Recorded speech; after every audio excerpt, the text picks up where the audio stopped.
Hello सांग मैंने केमिति अछंती आशा करछे समस्ते बहुत भलरे थिबे। आपण समस्तंको मो तरफरु जय गुरु। ठाकुर डाकुछि आपण भलरे रुहंतु, सुस्थरे रुहंतु, आपणकर पूरा दिनटी मंगलमय हो आउ भलरे भलरे कटि जाओ। तो मु भी भलरे अछि, सबदिन भलिया हे एटा गोटे सुंदर ब्लॉग आरंभ आ सुंदर ब्लॉग को मु पुष्प आपण समस्तंको स्वागत करूछि। तो यहाँ है सकाल टाइम सकाल कम धाम सब सरे गाधेया को जावा पूर्व जाते कना आंब बिछाई कि एवं जो छोट छोट आंब होना से आंबर जो तरकारी हो कि चटनी हो कि खटा हो खायापाई कि भल लगे। तो से आम तीन जा समस्ते मिसिकी जाइए आंब बिछाई कि कहीं आज दिन हूँ स्पेशल कि आम ओडिया मानक कि स्पेशल। तो से आम जाइए आंब बिछे आने आणिकी आंबर आज जहाँ भी हो कि ना टी बनवा कहीं आम गाँवली लोक जेहेतु यही सब खाइबाठू दूरे की रहा केमिति। तो से समस्ते आम जाइए सब कम सर देते केवल गोटे कम मोर बाकी थिला आंबटा बिछे देकी आनिबा आणिकी रखिदेकी तापर गाधुआ पधुआ काम दाम करके तापर नागी जीवा आज दिनटी कि कहीं आज हूँ पखाल दिवस। तो से पखाल दिवस कि समस्त मो तरफ हृदय सहित अभिनंदन। आउ तो गला काली गला पखाल दिवस जेहेतु आज मु वीडियो छाड़ुची। तो से कि आज समस्त मो तरफ पखाल दिवस बहुत बहुत शुभेच्छा और शुभकामना। हेलो सांग मैंने जय गुरु। सबू काम दाम सर आसला बेलू समय है आसिक 12:15 करेक्ट 12:15 होगा। सकाल काम दाम सब सर भात भी बसई देती चुलीर भात बसई देती। देखिए भात बसई देकी आसिकना परिया पत्र काटापी आज हूँ किछि स्पेशल माने आज हूँ विश्व पखाल दिवस जेटा कि आमको पूरा विश्व में परिचय देछि। पखाल खाली पखाल दिवस बोलिकी मु कहूना। तो आपण मैंने जानते प्रथम जानते मु हूँ पखाल प्रेमी जो कि मत पखाल बहुत भल लगे खावाई बहुत पसंद भी करे। मु प्रत्येक दिन जदि न मिलूँ गोटे टाइम जदि पखाल हो तो मो मन भारी खुशी। आउ जदि तो मिकिली पलि आसला मिकिली बर्तन गला दुकान को सोरिष आने कि कहीं जेहेतु आज पखाल दिवस।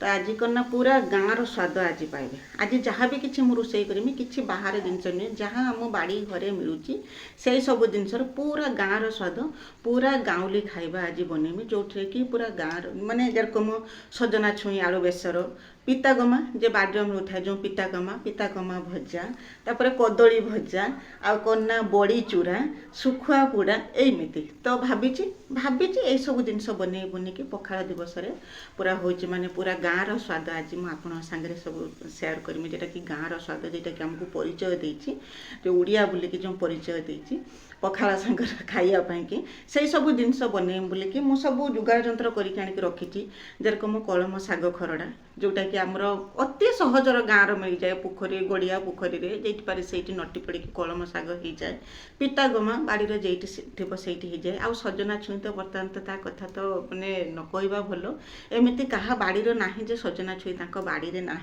सागर कदली भी गचरे होने तो देखी कदली भी गचरे हो बड़ी चूरा एमती सब खाइबा बनैमी। आ मु तो पखाल प्रेमी आउ पखाल दिवस को बहुत बहुत धन्यवाद। आ हाँ प्रथमे मोर कहबार आपण समस्त को मो तरफ हैप्पी पखाल दिवस। आ ये पखाल दिवस रे समस्त को बहुत बहुत शुभेच्छा और शुभकामना। तो बर्तमान तो खरा दिन आसीगला खरा दिन तो गोटे टाइम पखाल तो दी टाइम जब पखाल मिल तो आहरी माने ता कथार करना चारचन नागिज खाइबार चारचन नागिज। तो मु मो छुआ बेल कथा कहूँ आगुरी करना एमती रुटी खाआंतीनी समस्ते। तो जहाँ भी हो जाओ सकाल बेला और राति बेला तो पखाल निहाती जरूरी थी पखाल ता सांगर जो बाड़ी टमाटो आउ जो बाड़ी पियाज जो छोट छोट बाड़ी पियाज जो थी जो तार जो स्वाद तार से जो पखाल जो बास्ना आउ एबे करना जो हाइब्रिड धान चाष हो चाउलर स्वाद सेरकम तो आसूना आउ जो देसी चाउल धान जो चाष होला से चाउल जो पखाल जो बास्ना हुए ना तो पूरा भात हांडी ढाकणाटा काढ़ी दे सारा पर मन कह रकम खाली लुण मारिकी भी मु भात खाईदेमी से पखाल। तो मु भी पखाल करुच्ची कि सेरकम स्वाद आसुनी जेरकम स्वाद आम छुआ बेले आसूला पखालर। आउ कहीं आगुरी कौन हांडी हांडी भात रंधा होता एवं तो हांडी हांडी भात रंधा होनी अल्प स्वल्प भात रंधा हो भात खाइबा तो माने लोक प्राय तो भात खाइबा भूलिए किए भी गोटे टाइम भात खाऊँ किए भी भात खाऊना कहीं आस्ते आस्ते समस्ते रोगाग्रस्त होती और डॉक्टर भी कहते भात कम खाइबापी कि। तो मु तो मत 3 टाइम भात देने मु 3 टाइम भात खाईदेमी खाईदेमी कौन ए तो 3 टाइम भात मु खाऊँ ତ 3 ଟାଇମ୍ ଯଦି ମୋତେ ପଖାଳ ଦିଆଯାଏ ବି 3 ଟାଇମ୍ ବି ମୁଁ ପଖାଳ ଖାଇଦେଉଛି, ସେରକମ କିଛି ନାହିଁ। ଯେତେ ବାସି ପଖାଳ ହେବ ସେତେ ମୋର ବହୁତ ପସନ୍ଦ। ସେ ଜାଣିଥିବେ, ବହୁତ ଆଗରୁ ବି ଆପଣମାନେ ଜାଣିଥିବେ ଯେ ମୁଁ ହେଉଛି ପଖାଳ ପ୍ରେମୀ।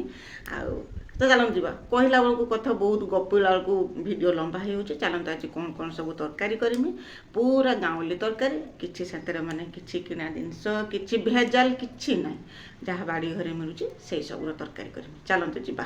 ମୁଁ ସବୁ ରେଡ଼ି କରିକି ଆଣିକି ରଖିଛି, ଖାଲି କଟାକଟି କରିମି, କରିକି ତରକାରୀ କରିମି। 12ଟା ହେଇଗଲାଣି, ଘରଦ୍ୱାର କାମ ଦାମ ସକାଳୁ ଉଠିକି ସକାଳ ଖିଆ ପିଆ ସବୁ କାମ ସରି ସାରିଲା ବେଳକୁ ଆସିକି ଏତେବେଳେ ହେଇଗଲା।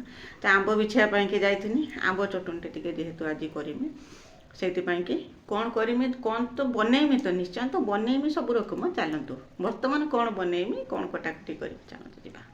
ଏତେ ସମୟ ଆପଣଙ୍କ ସାଙ୍ଗରେ କଥା ହେଲା ପରେ ତାପରେ ମୁଁ ଆସିଥିନି କ'ଣ ନା ପରିବା ପତ୍ର କାଟିବା ପାଇଁକି ସବୁ ରେଡ଼ି କରିକି ରଖିଥିନି। ପରିବା ପତ୍ର କ'ଣ, ଯାହା ତ ଏଇଠି ଆମ ପୁତୁରା ଘର ତାଙ୍କର କଦଳୀ ହେଇଥିଲା, ତାଙ୍କ ଘରୁ କଦଳୀ ଆଣିଥିନି। ଆଉ ସଜନା ଛୁଇଁ ତ ଏଇଠି ଆମ ବାଡ଼ିର, ଆଳୁ ଆଉ ପିତାଗମା ବି ଆମ ବାଡ଼ିର ହେଇଥିଲା, ତୁଳିକି ଆଣିଥିନି।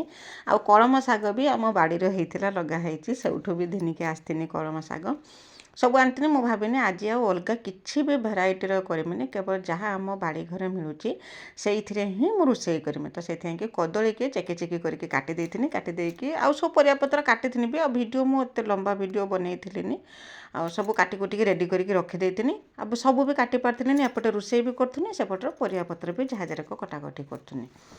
ତ ପ୍ରଥମେ ଭାତ ହେଇଗଲା, ଭାତ ଗାଳି ଦେଇ ସାରିଲା ପରେ ପ୍ରଥମେ କ'ଣ ନା ବଡ଼ି ଭାଜି ଦେଇଥିନି, କାହିଁକିନା ବଡ଼ି ଚୁରାଟା ହେଲେ ମୁଖ୍ୟ। ପଖାଳ ସାଙ୍ଗର ବଡ଼ି ଚୁରା ଯଦି ନ ହେଇଛି ତ ସେ ଖାଇବାଟା ଖାଇବା ଭଳିଆ ଲାଗେନି। ତ ବଡ଼ି ଯେହେତୁ ହେଇଛି, ଆଗର ବଡ଼ି ଚୁରାଟେ କରିଦେମି, କାହିଁକିନା ବଡ଼ି ଭାଜିଦେନେ ବଡ଼ି ଚୁରା ବି କରିମି, ଆଉ ଆମ୍ବ ଚଟଣିରେ ବି ବଡ଼ି ଦେମି। ତ ବଡ଼ି ଭାଜିକି ବାହାର କରିଦେନି। ବାହାର କରିଦେଇ ସାରିଲା ପରେ ଯେଉଁ କଦଳୀକି ଯେଉଁ ଚେକି ଚେକି କରିକି ରଖିଥିନି, କଦଳୀ ଭଜାଟେ କରିମି। କଦଳୀ ଭଜା ତ ବହୁତ ଟେଷ୍ଟି ଖାଇବା ପାଇଁକି ପଖାଳ ସାଙ୍ଗର। କଦଳୀ ଭଜା କରିଦେମି। ଏଇ ରକମ ଗୋଟେ ପରେ ଗୋଟେ ମୁଁ ବେଶୀ କିଛି ତରକାରୀ ବନେଇଥିନି, ଅଳ୍ପ ସ୍ୱଳ୍ପ ତରକାରୀ ବନେଇଥିଲି, ବହୁତ ଅଳ୍ପ ତରକାରୀ ମୁଁ ବନେଇଥିନି। ଆଉ ତାରି ଭିତରେ ସବୁ ଯୋଗାଡ଼ କରୁ କରୁ ସେ ବି ହେଇଯାଇଥିଲା, ମାନେ ବହୁତ ପରିମାଣର ପାଖାପାଖି 10ଟା କି 11ଟା ହେବ ତରକାରୀ ମୋର ହେଇଯାଇଥିଲା। ମାନେ କେଇ ରକମ କ'ଣ, ଖାଲି ଏପଟ ସେପଟ ଯୋଗାଡ଼ ଯନ୍ତ୍ର କରୁ କରୁ ହେଇଗଲା, କିନ୍ତୁ ରୋଷେଇ କରିଥିନି ମୁଁ ଅଳ୍ପ, ମାତ୍ର 4ଟା ତରକାରୀ ହିଁ ରୋଷେଇ କରିଥିନି। କଦଳୀ ଭଜା ହେଇଗଲା।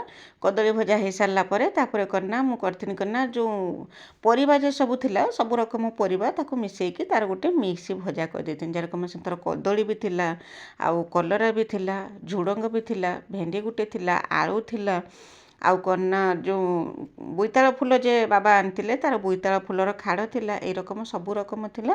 ଆଉ ମୁଁ ତାର ଗୋଟେ ଭଜା ବନେଇ ଦେଇଥିଲି, କାହିଁକିନା ବୋଇତାଳ ଫୁଲଟା ଖାଇବା ପାଇଁ ବହୁତ ସୁନ୍ଦର ଲାଗେ, ବହୁତ ସୁନ୍ଦର। ମୁଁ ତ ବିଲକୁଲ ବି ବୋଇତାଳ ଖାଡ଼ ଫିଙ୍ଗେ ନାହିଁ। ଫୁଲଟା ତ ଗଲା କାଲି ମୁଁ କରିଦେଇଥିନି, ଯେଉଁ ବଡ଼ା ବନେଇ ଦେଇଥିନି ବୋଇତାଳ ଫୁଲର, ଆଉ ତା ଯେଉଁ ଖାଡ଼ଟା ଯେଉଁ ଥିଲା, ମାନେ ଯେଉଁ ଡେମ୍ଫଟା, ସେଇ ଡେମ୍ଫଟାକୁ ତାକୁ କ'ଣ ନା ସବୁ ପରିବା ପକାଇ ଦେଇକି ମିକ୍ସ ଭଜା ଗୋଟେ କରିଦେଇଥିନି। ସେଥିରେ ପୋଟଳ, ଆଳୁ, କଦଳୀ, କଲରା ସବୁ ରକମ ପରିବା ଦେଇକି, ଆଉ ଏଇ ରକମ ଗୋଟେ ମିକ୍ସ ଭଜା କରିକି ଖାଆନ୍ତୁ, ଦେଖିବେ କେତେ ସୁନ୍ଦର ଲାଗିବ ଖାଇବା ପାଇଁକି।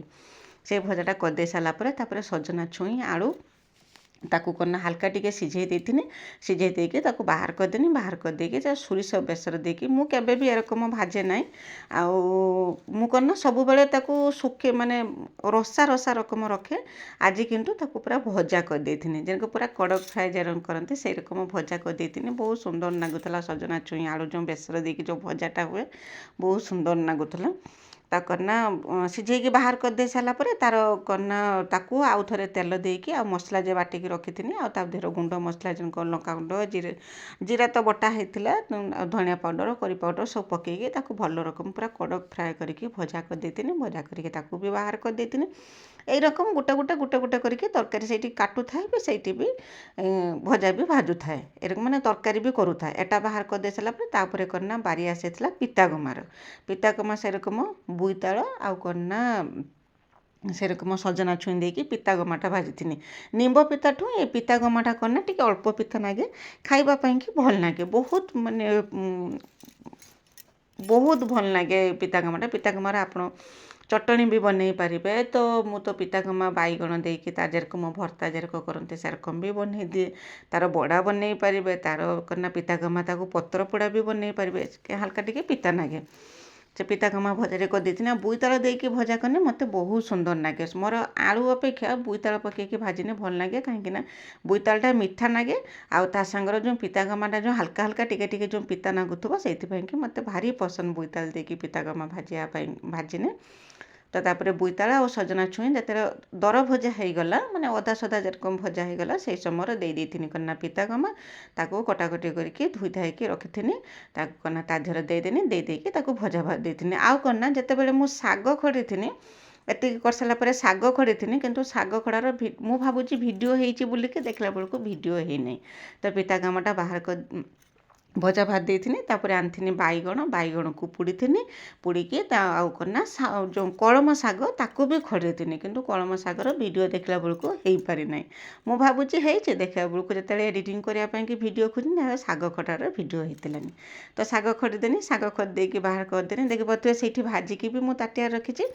सब हो सारापर तापर आनथिनी करना शुखुआ को पोड़ीकी नहीं आ पखाला सांगर शुखुआ पोड़ाटे नहेने जेहेतु आम ओडिया आमर शुखुआ पोड़ाटे निहाती दरकार पखाला सांगर शुखुआ आंबुल दला होइथिबो आ पखाला होइथिबो आउ कौन कह ता सांगर आ किछि भी दरकार हेबनी तेने चिकेन मटन भी ता पाखरे फिका पड़ जिवो ए जो शुखुआ आंबुल दला पाखर तो शुखुआ को पोड़ी देथिनी पोड़ी देकी सब रोषे मोर सब सरी जाइथिला तापर कना मु सब नेकी पळेइथिनी घर को सब आज चुली रे रोषे करथिनी घर को नेकी गला परे जो बड़ी जो भाजिकी रखिथिनी प्रथमे कना आंब आउ बड़ीर चटणी बनईदेमी आंब बड़ी देकी चटणी करने बहुत सुंदर लगे खायापाई कि आ बर्तमान जो खरा दिन जो पखाल और आंब चटणी एत सुंदर लगे तो जो कना सीजनारी जिनस ना यही सब माने समय समय खाइबा कथा कंचा आंब या पर आ मिलबनी आ चटणी भी मिलबनी कंचा आंबर चटणी बनई देथिनी ताकू बाहर कर दे सारा पर आनथिनी कना जो बाइगण जे पोड़ीकी आनथिनी बाइगणर चटणी बनईदेमी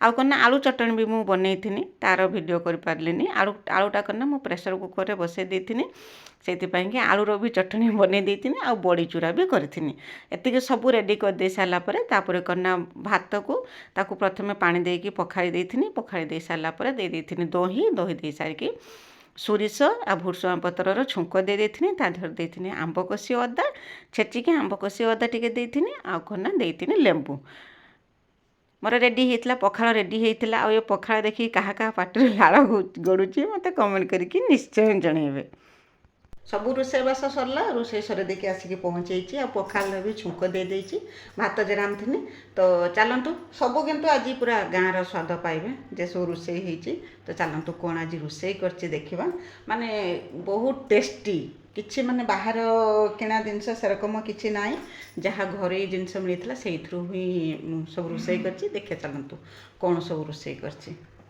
देखि पारुथबे प्रथम एटा छुंक पखाल करना पखाले सांगरे दही लेंबू ता सांगरे आंब कषि अदा आउ सोरिष भुर्सुंगा पत्रर छुंक देकी छुंक पखाल करछि ता सांगर आंब आउ बड़ीर चटणी आ एटा टमाटो खट्टा बड़ी चूरा आउ एटा करना छुई बेसर भजा छुई आलू बेसर माने भजा ता सांगर आउ जेतेले आमे पखाल खाउचंती सुखुआ को बाद दबा के रकम सुखुआ भी होइछि सुखुआ पुड़ाटे होइछि बाइगण चटणीटे बनैछि शाग खरडा भी करछि एटा आलू आ मटरर चटणी बनैछि ता संगे एटा मिक्स भजा कलरा पुटल भिन्सी आउ आलू कदली सब रकम पकई गोटे मिक्स भजा बनैछि ता संगर कदली चाकी भजा बनाइछि आ बनाइछि करना पितागमा भजा बस एतिकी तो जना पड़ो गाँव स्वाद सब माने गाँवली खाइबा तो मते जतिकी संभव होइछि सेतिकी मु बनैछि तो चलते एबे नणंद राणी मोर बसियारेणी खाइबा पाइंकी लेट भी हेलानी 2टा बाजिलानी तांको पाइंकी बाढ़ी देमी तापरे मु जिमी खाइबा पाइंकी तो चलते जीवा तापर करना तांको देइथिनी खाइबा पाइंकी आ मु मो पाइंकी बाड़ीकी धिनी आस्थिनी आमे मिकिली मु दी जण पखाळ एन्जॉय करथिले बस एमिति पखाळ दिवस पालन करथिले केमिति लागुची मते कमेंट करके जणेबे तो कमेंट रो अपेक्षा रे रहिनी बाय बाय जय गुरु।